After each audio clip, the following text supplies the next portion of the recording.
जब बेटियों के मामा भय तो बहनों के भैया भय के नहीं भय। बढ़ चलो लाडली बहना। कि मध्य प्रदेश का अगला मुख्यमंत्री कौन होगा, इसका जवाब ढूंढने के लिए सबसे पहले ये सवाल हल करना होगा कि मध्य प्रदेश की जीत में शिवराज की लाडली बहना गेम चेंजर साबित हुई या मोदी की गारंटी। मोदी के मन में, मोदी के मन में, मोदी के मन में बसे एमपी, एमपी के मन में मोदी। हाँ, मोदी के मन में बसे एमपी, एमपी के मन में मोदी। एमपी की महिलाओं के मन में मोदी, क्योंकि जच्चा बच्चा का रखा ख्याल, रुपए 16,000 की मदद से हुई उचित देखभाल, 20 वर्षों में विकास अपार, फिर इस बार भाजपा सरकार। मुख्यमंत्री की कुर्सी के लिए भारतीय जनता पार्टी के नेता इसी आधार पर अपना अपना दावा मजबूत कर रहे हैं, क्योंकि यदि लाडली बहना को गेम चेंजर मानेंगे तो मुख्यमंत्री के लिए शिवराज सिंह का दावा मजबूत हो जाता है। अब जियो लाडली बहना, बढ़ चलो लाडली बहना। और यदि मोदी की गारंटी मानेंगे तो शिवराज सिंह से ज्यादा बाकी नेताओं का दावा मजबूत होता नजर आ रहा है। मोदी के मन में, मोदी के मन में, मोदी के मन में बसे एमपी, एमपी के मन में मोदी। हाँ, मोदी के मन में बसे एमपी, एमपी के मन में मोदी। नमस्कार, मैं हूं आपके साथ में भूपेंद्र सिंह और आप रिपब्लिक सागर मीडिया का एक खास कार्यक्रम देख रहे हैं। मध्य प्रदेश में भारतीय जनता पार्टी को 163 सीटें मिलने के बाद सबसे बड़ा सवाल अब यही है कि मध्य प्रदेश का अगला मुख्यमंत्री कौन होगा। इसका जवाब ढूंढने के लिए सबसे पहले ये सवाल हल करना होगा कि मध्य प्रदेश की जीत में शिवराज की लाडली बहना गेम चेंजर साबित हुई या मोदी की गारंटी। क्योंकि यदि लाडली बहना को गेम चेंजर मानेंगे तो मुख्यमंत्री के लिए शिवराज सिंह का दावा मजबूत हो जाता है, और यदि मोदी की गारंटी मानेंगे तो शिवराज सिंह से ज्यादा बाकी नेताओं का दावा मजबूत होता नजर आ रहा है। मुख्यमंत्री की कुर्सी के लिए भारतीय जनता पार्टी के नेता इसी आधार पर अपना अपना दावा मजबूत कर रहे हैं। दरअसल चुनाव नतीजों के बाद मध्य प्रदेश में मुख्यमंत्री की कुर्सी के लिए भारतीय जनता पार्टी का पावर कॉरिडोर 2 धड़ों में बंट गया है। एक वह जो लाडली बहना को गेम चेंजर मान रहा है और दूसरा वह जो मोदी मैजिक को जीत का पूरा श्रेय दे रहा है।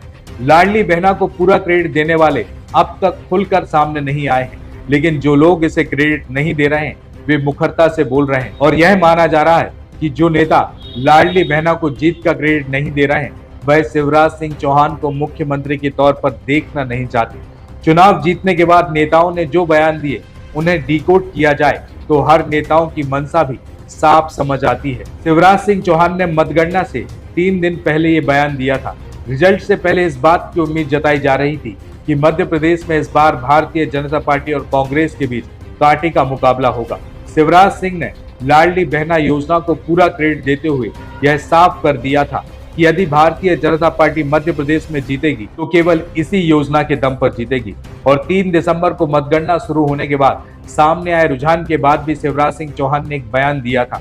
उस बयान में उन्होंने कहा था कि लाडली लक्ष्मी से लेकर लाडली बहना तक का जो सफर मध्य प्रदेश ने तय किया वो सफर बेहद ही अद्भुत था। अगर इसका मतलब निकालें तो शिवराज सिंह चौहान का ये कहना बहुत स्वाभाविक है कि लाडली बहना उनका ड्रीम प्रोजेक्ट है। हालांकि वे लाडली बहना को गेम चेंजर मानते हुए जीत में प्रधानमंत्री नरेंद्र मोदी के नेतृत्व और अमित शाह की रणनीति को क्रेडिट देना भी बिल्कुल नहीं भूलते। 3 दिसंबर को जब ये साफ हो गया कि मध्य प्रदेश में भारतीय जनता पार्टी बम्पर बहुमत के साथ सरकार बनाने जा रही है, उस वक्त कुछ पत्रकारों ने कैलाश विजयवर्गीय से सवाल पूछा, क्या लाडली बहना योजना गेम चेंजर है? इस सवाल पर कैलाश विजयवर्गीय विफर गए।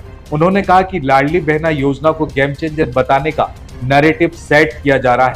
यदि लाडली बहना जीत का कारण होती तो राजस्थान और छत्तीसगढ़ में जीत कैसे मिली? उन्होंने कहा तीनों राज्यों में जीत मोदी की गारंटी की हुई है। भारतीय जनता पार्टी ने इंदौर एक विधानसभा से कैलाश विजयवर्गीय को टिकट दिया था। उन्होंने प्रचार की शुरुआत की। कार्यकर्ताओं से विजयवर्गीय ने कहा था कि मैं केवल विधायक बनने नहीं आया हूँ, बल्कि पार्टी मुझे कोई बड़ी जिम्मेदारी देने वाली है।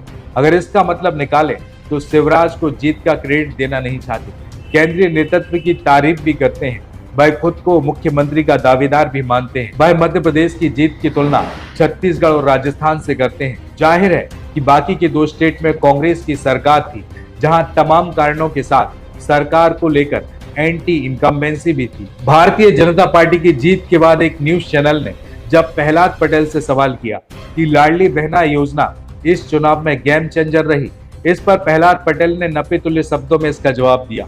कहा, लाडली बहना योजना केवल मध्य प्रदेश तक ही सीमित थी। मोदी की गारंटी ने महिलाएं, गरीब और किसानों की सशक्तिकरण की जो योजनाएं चलाई, उसकी वजह से भारतीय जनता पार्टी की प्रचंड बहुमतों के साथ 3 राज्यों में जीत हुई। अगर इसका मतलब निकाले तो वह जीत का क्रेडिट नरेंद्र मोदी को देना चाहते हैं। प्रहलाद पटेल जानते हैं कि मुख्यमंत्री की रेस में वे भी अहम किरदार। 3 दिसंबर को भारतीय जनता पार्टी को बहुमत मिलने के बाद मंत्री भूपेंद्र सिंह शिवराज सिंह से मिलने पहुंचे थे। उस वक्त उन्होंने कहा था कि भारतीय जनता पार्टी की जीत के पीछे नरेंद्र मोदी और भाजपा का नेतृत्व है। जब उनसे पूछा कि लाडली बहना योजना का कितना बड़ा रोल रहा, तो उन्होंने कहा, लाडली बहना का असर पूरी तरह से रहा और ये गेम चेंजर है। इसका पूरा क्रेडिट शिवराज सिंह चौहान को जाता है। अगर इसका मतलब निकालें तो इसमें लाडली बहना को गेम चेंजर कहकर जीत का क्रेडिट शिवराज सिंह चौहान को देना चाहते हैं। कैलाश विजयवर्गीय और प्रहलाद पटेल की तरह लाडली के सवाल को खारिज नहीं करते। हाईकमान यदि सीएम के नाम पर चर्चा करता है तो मंत्री भूपेंद्र सिंह मुख्यमंत्री के तौर पर शिवराज के नाम को खारिज करेंगे, इसकी संभावना बेहद ही कम है। मुरैना की दिमनी विधानसभा सीट से जीत के बाद नरेंद्र सिंह तोमर से पूछा कि जीत का क्रेडिट किसे देंगे, तो उन्होंने मोदी और लाडली बहना दोनों को जीत का क्रेडिट दिया। इसका मतलब अगर हम निकालें तो नरेंद्र सिंह तोमर मोदी और शिवराज सिंह दोनों को जीत का क्रेडिट दे रहे हैं। ये शिवराज सिंह चौहान के पुराने साथी हैं और मध्य प्रदेश में चुनाव अभियान समिति के संयोजक भी रहे हैं। जब बेटियों के मामा भय तो बहनों के भैया भय के नहीं भय। शिवराज भैया का क्या कहना, अब जियो लाडली बहना, बढ़ चलो लाडली बहना। मोदी के मन में, मोदी के मन में, मोदी के मन में बसे एमपी, एमपी के मन में मोदी। हाँ, मोदी के मन में बसे एमपी, एमपी के मन में मोदी। एमपी की महिलाओं के मन में मोदी, क्योंकि जच्चा बच्चा का रखा ख्याल। रुपए 16,000 की मदद से हुई उचित देखभाल। 20 वर्षों में विकास अपार, फिर इस बार भाजपा सरकार।